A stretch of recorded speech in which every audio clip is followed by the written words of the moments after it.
യേശുനാഥൻ്റെ തിരുഹൃദയത്തെ ഭവനത്തിൽ പ്രതിഷ്ഠിച്ചിട്ടുള്ള ഏവർക്കും യേശുമിശിഹായ്ക്ക് സ്തുതിയായിരിക്കട്ടെ. തിരുസഭാ മാതാവ് ഇന്ന് നമുക്ക് നൽകുന്ന വചനധ്യാനം യോഹന്നാന്റെ സുവിശേഷം 19-ാം അധ്യായം 31 മുതൽ 37 വരെയുള്ള വാക്യങ്ങളാണ്. കർത്താവായ യേശുനാഥൻ്റെ പാർശ്വം പിളർക്കപ്പെടുന്നു. പ്രിയരെ, ഇന്ന് തിരുസഭാ മാതാവ് കർത്താവായ യേശുവിൻ്റെ പരമപരിശുദ്ധ തിരുഹൃദയത്തിൻ്റെ തിരുനാൾ കൊണ്ടാടുകയാണ്. ഏവർക്കും ഈ തിരുനാളിൻ്റെ അനുഗ്രഹാശംസകൾ നേരുന്നു. ഒന്നാമതായി, യേശുവിൻ്റെ തിരുഹൃദയത്തോടുള്ള ഭക്തി നൂറ്റാണ്ടുകൾ പഴക്കമുള്ളതാണ്. തീർച്ചയായും വിശുദ്ധ തിരുവെഴുത്തുകളിൽ മനുഷ്യവർഗത്തോടുള്ള ദൈവത്തിൻ്റെ സ്നേഹത്തിൻ്റെ നിരവധി ചിത്രീകരണങ്ങളിൽ ഇത് വേരൂന്നിയിരിക്കുന്നു. EWTNൻ്റെ വെബ്സൈറ്റിലെ ഒരു പേജിൽ ഇപ്രകാരം ആണ് വിവരിക്കുന്നത്. യേശുവിൻ്റെ 5 മുറിവുകളെക്കുറിച്ചുള്ള 11-ാം നൂറ്റാണ്ടിലെ ധ്യാനങ്ങളെ തിരുഹൃദയ ഭക്തിയുടെ ഒരുതരം മുന്നോടിയായാണ് കാണാൻ കഴിയുക. തുടർന്ന് 13-ാം നൂറ്റാണ്ടിൽ മഹാനായ വിശുദ്ധ ഗെർട്രൂഡ് പ്രത്യേകമായി തിരുഹൃദയം സംബന്ധിച്ച് സ്വകാര്യ വെളിപ്പെടുത്തലുകൾ സ്വീകരിച്ചു. തുടർന്ന് വത്തിക്കാൻ ന്യൂസ് എഴുതുന്നത് പോലെ 1672 ഒക്ടോബർ 20 ഫാദർ ജിയോവാനി യൂഡ്സ് അഥവാ ജോൺ യൂഡ്സ് ആദ്യമായി ഈ വിരുന്ന് ആഘോഷിച്ചു. എന്നാൽ മധ്യകാലഘട്ടത്തിൽ തന്നെ യേശുവിൻ്റെ തിരുഹൃദയത്തോടുള്ള ഭക്തി നട്ടുവളർത്താൻ തുടങ്ങിയ നിരവധി ജർമ്മൻ മിസ്റ്റിക്കുകളുണ്ട്. എന്നിരുന്നാലും ഏറ്റവും പ്രസിദ്ധമായി തിരുഹൃദയ ഭക്തി വിശുദ്ധ മാർഗരറ്റ് മേരി അലക്കോക്കിന് യേശുവിൻ്റെ ദർശനങ്ങളുടെ ഒരു പരമ്പരയുമായി ബന്ധപ്പെട്ടിരിക്കുന്നു. അക്കാലത്ത് പ്രചരിച്ച ജാൻസനിസ്റ്റ് പ്രസ്ഥാനത്തോടുള്ള പ്രതികരണമായി ചിലർ ക്രിസ്തുവിൻ്റെ ഈ ദർശനങ്ങളെ കണക്കാക്കുന്നു. ബിഷപ്പ് ഡൊണാൾഡ് ജെ ഹൈങ് എഴുതുന്നത് പോലെ, നൂറ്റാണ്ടുകളായി അനേകം ക്രിസ്ത്യാനികൾ ദൈവത്തിൻ്റെയും യേശുവിൻ്റെയും ഭയാനകമായ ന്യായാധിപന്മാരായി മാനുഷിക കാര്യങ്ങളിൽ നിന്ന് അകന്നു നിൽക്കുന്ന ധാർമ്മിക പരാജയത്തിനെ ശിക്ഷിക്കാൻ തയ്യാറാണെന്ന് കഠിനമായ പ്രതിച്ഛായകൾ വികസിപ്പിച്ചെടുത്തു. പ്രത്യേകിച്ച് 16-ഉം 17-ഉം നൂറ്റാണ്ടുകളിൽ ഫ്രാൻസിൽ പ്രബലമായിരുന്ന ജാൻസനിസം ദൈവക്രോധത്തിനും മനുഷ്യപ്രകൃതിയുടെ അയോഗ്യതയ്ക്കും ദൈവീകതയോടുള്ള അടിസ്ഥാനപരമായ പ്രതികരണമെന്ന നിലയിൽ ഭയത്തിനും അമിത പ്രാധാന്യം നൽകി.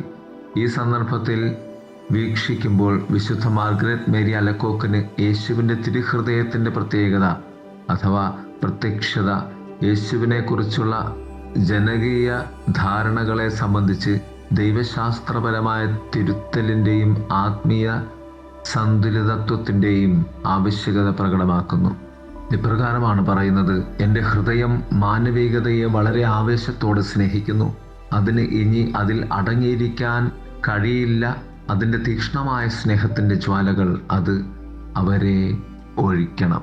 1673 ഡിസംബർ 27 ക്രിസ്തുവിൻ്റെ അമിതമായ കോപാകുലമായ പ്രതിച്ഛായയിൽ നിന്ന് വ്യത്യസ്തമായി യേശു വിശുദ്ധ മാർഗരറ്റ് മേരിയോട് ഈ വാക്കുകൾ പറഞ്ഞതായി റിപ്പോർട്ട് ചെയ്യപ്പെടുന്നു.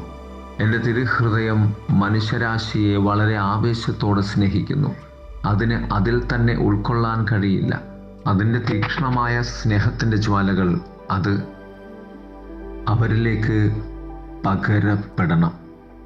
വത്തിക്കാൻ ന്യൂസ് ഇപ്രകാരമാണ് റിപ്പോർട്ട് ചെയ്യുന്നത്: അടുത്ത വർഷം മാർഗരറ്റിന് മറ്റു 2 ദർശനങ്ങൾ ഉണ്ടായിരുന്നു. ആദ്യത്തേതിൽ യേശുവിൻ്റെ ഹൃദയം സൂര്യനേക്കാൾ തിളക്കമുള്ളതും സ്ഫടികത്തേക്കാൾ സുതാര്യവുമായ അഗ്നിജ്വാലകളാൽ പൊതിഞ്ഞ ഒരു സിംഹാസനത്തിലായിരുന്നു. ചുറ്റും മുള്ളുകളുടെ കിരീടം. മറ്റൊന്നിൽ ക്രിസ്തു മഹത്വത്തിൽ തിളങ്ങുന്നത് അവൾ കണ്ടു. അവൻ്റെ നെഞ്ചിൻ്റെ എല്ലാ ഭാഗത്തു നിന്നും അഗ്നിജ്വാലകൾ പുറപ്പെട്ടു. അത് ഒരു ചൂള പോലെയായിരുന്നു.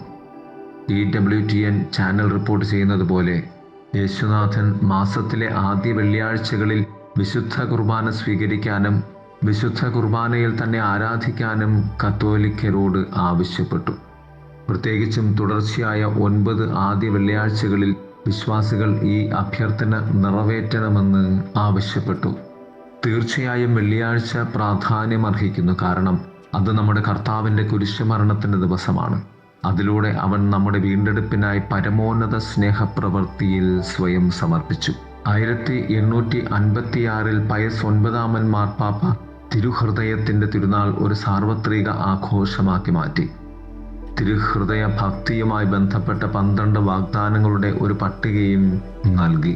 1899 ലിയോ 13 മാർപ്പാപ്പ വിശുദ്ധ ഹൃദയത്തിലേക്കുള്ള സമർപ്പണത്തെക്കുറിച്ച് എന്ന എൻസൈക്ലിക്കൽ അന്നം സാക്രം ഇപ്രകാരം എഴുതി: പരസ്പരം സ്നേഹിക്കാൻ നമ്മെ പ്രേരിപ്പിക്കുന്ന യേശുക്രിസ്തുവിൻ്റെ അനന്തമായ സ്നേഹത്തിൻ്റെ പ്രതീകവും വിവേകപൂർണവുമായ ഒരു പ്രതിച്ഛായയും തിരുഹൃദയത്തിൽ ഉള്ളതിനാൽ അവൻ്റെ ഏറ്റവും പരിശുദ്ധമായ ഹൃദയത്തിലേക്ക് നമ്മെ തന്നെ സമർപ്പിക്കുന്നത് ഉചിതവും ആവശ്യകവുമാണ്.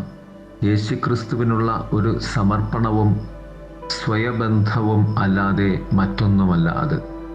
അദ്ദേഹം കൂട്ടിച്ചേർത്തു, ഈ കാരണങ്ങളാൽ ഈ ദൈവീക ഹൃദയത്തെ അറിയുകയും സ്നേഹിക്കുകയും ചെയ്യുന്ന എല്ലാവരെയും ഈ ഭക്തി പ്രവൃത്തി ഏറ്റെടുക്കാൻ ഞങ്ങൾ ഉദ്ബോധിപ്പിക്കുന്നു. 11 പിയൂസ് മാർപ്പാപ്പ തിരുഹൃദയത്തെക്കുറിച്ച് എഴുതിയ എൻസൈക്ലിക്കൽ മിസറൻറ്റിസിമസ് റിഡംപ്റ്റർ എന്ന ഈ എൻസൈക്ലിക്കൽ പറയുന്നു: പിതാവായ ദൈവത്തെ ഒരു ന്യായാധിപനായി മാത്രം കണ്ടിരുന്ന ചിന്തയിൽ നിന്നും, അതായത് പിതാവായ ദൈവത്തെ സ്നേഹിക്കപ്പെടേണ്ടവനായിട്ടല്ല, പകരം കുറ്റമറ്റ ന്യായാധിപനെ പോലെയാണ് ഭയപ്പെടേണ്ടത് എന്ന ധാരണയിൽ നിന്നും, ടാൻസിനിസ്റ്റ് വാദത്തിൽ നിന്നും വ്യത്യസ്തമായി യേശുനാഥൻ തൻ്റെ ദയയുടെ സ്നേഹത്തിൻ്റെ വിശുദ്ധ ഹൃദയം അവർക്ക് കാണിച്ചു കൊടുത്തു. മാർപ്പാപ്പ എൻസൈക്ലിക്കൽ പറയും: അതിനാൽ തിരുഹൃദയത്തെ ആരാധിക്കുകയും തിരുഹൃദയത്തിന് പ്രത്യേക സ്ഥാനം നൽകുകയും നമ്മെ തന്നെ നമ്മുടേതായ എല്ലാ കാര്യങ്ങളും യേശുവിൻ്റെ തിരുഹൃദയത്തിനായി സമർപ്പിക്കുകയും ചെയ്യണം എന്ന്. 1956 മെയ് 15 പയസ് 12 മാർപ്പാപ്പ തൻ്റെ എൻസൈക്ലിക്കൽ ഹൗറിയറ്റിസ് അക്വാസിൽ വിശുദ്ധ ഹൃദയത്തോടുള്ള ഭക്തിയെക്കുറിച്ച് എഴുതി: തിരുഹൃദയം അതിൻ്റെ സ്വഭാവത്തിൽ ദൈവം യേശുവിലൂടെ നമ്മെ സ്നേഹിച്ച സ്നേഹത്തിൻ്റെ ആരാധനയാണ്. അതേസമയം ദൈവവുമായും മറ്റു മനുഷ്യരുമായും നാം ബന്ധപ്പെട്ടിരിക്കുന്ന നമ്മുടെ സ്വന്തം സ്നേഹത്തിൻ്റെ പ്രയോഗവുമാണ്. പ്രിയമുള്ളവരെ, നമ്മുടെയൊക്കെ ഭവനങ്ങളിൽ തിരുഹൃദയം പ്രതിഷ്ഠിച്ച് തിരുഹൃദയത്തിൽ നമ്മുടെ കുടുംബത്തെ സമർപ്പിക്കുന്നതിൻ്റെ പ്രാധാന്യം ഇവയൊക്കെയാണ്. അത്രത്തോളം ആഴത്തിൽ തിരുഹൃദയത്തിലേക്ക് നമ്മെ വിട്ടുകൊടുക്കേണ്ടതുണ്ട്. സ്നേഹത്തിൻ്റെ, എളിമയുടെ, അനുകമ്പയുടെ, കരുണയുടെ സമ്പൂർണതയായ കർത്താവിൻ്റെ തിരുഹൃദയത്തിലേക്ക് നമ്മെ സമർപ്പിച്ചുകൊണ്ട് നമുക്ക് ദൈവസ്നേഹത്തിൽ നവ്യരായി മാറാം. ഏവരെയും ദൈവം സമൃദ്ധമായി അനുഗ്രഹിക്കട്ടെ. ആമേൻ. ഓ സ്നേഹജ്വാലയേ, എന്നാത്മാവിനെ മൃദുവായി മുറിപ്പെടുത്തുന്നു നീ. ഓ ജീവജ്വാലയേ, എന്നാത്മാവിനെ മൃദുവായി മുറിപ്പെടുത്തുന്നു നീ. അതിനാൽ എന്നാത്മാവിനാഴമേ, അടിമത്വത്തിലല്ല നീനിമേൽ. നിൻഹിതമെങ്കിൽ സ്നേഹാഗ്നിജ്വാലയിൽ ലയിച്ചമർന്നിടട്ടിനീ.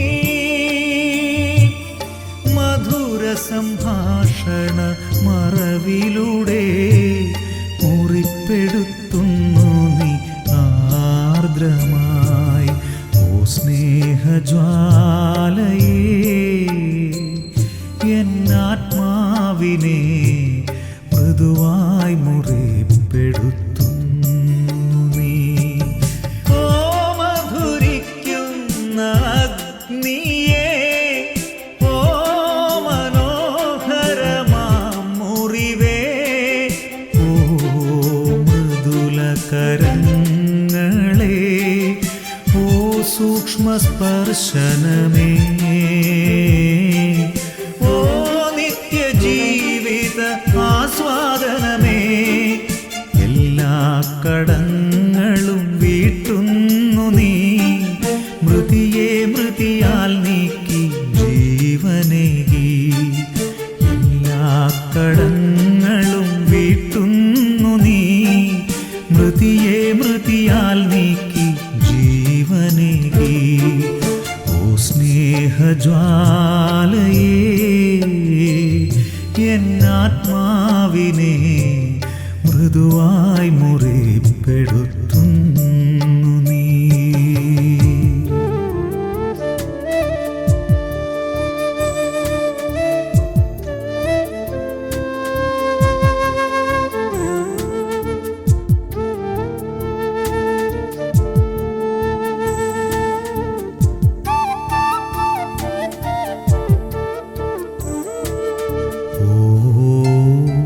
അഗ്നിദീപങ്ങളെ, നിങ്ങൾ തൻ പ്രഭയാലല്ലോ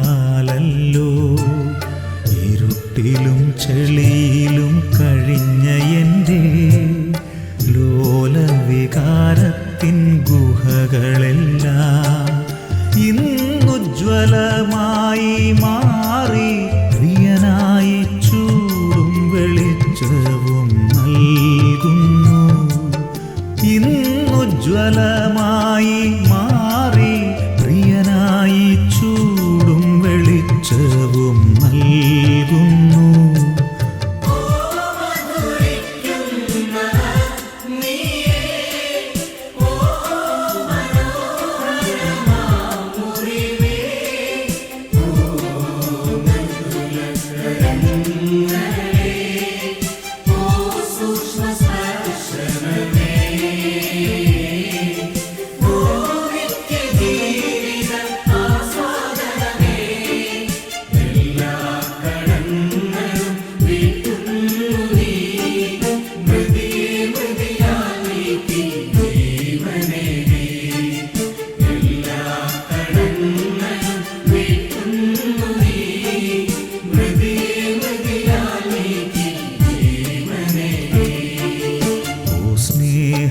സ്നേഹജ്വാലയേ,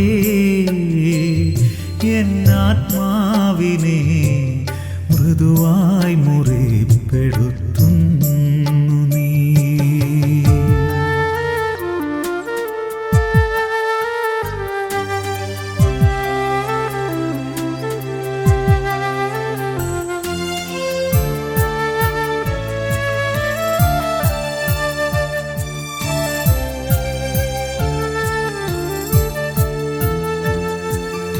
എന്തെന്തു മൃദുല മനോഹരമായെൻ്റെ ഹൃദയത്തെ തട്ടിയുണർത്തുന്നു നീ.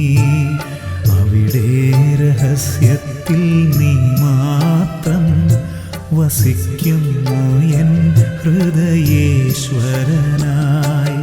നന്മയും മഹിമയും നിറഞ്ഞു നിന്നിടുന്ന നിൻ മധുര ജീവശ്വാസത്താൽ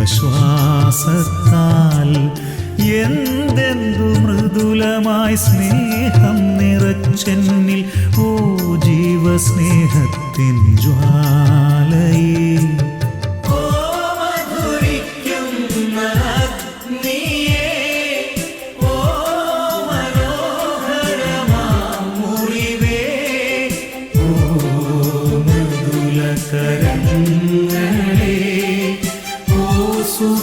സൂക്ഷ്മസ്പർശനമേ, ഓ നിത്യജീവിത ആസ്വാദനമേ, എല്ലാ കടങ്ങളും വീട്ടുന്നു നീ, മൃതിയെ മൃതിയാൽ നീക്കി ജീവനേകി. എല്ലാ കടങ്ങളും വീട്ടുന്നു നീ, മൃതിയെ മൃതിയാൽ നീക്കി ജീവനേകി. സ്നേഹജ്വാലയേ,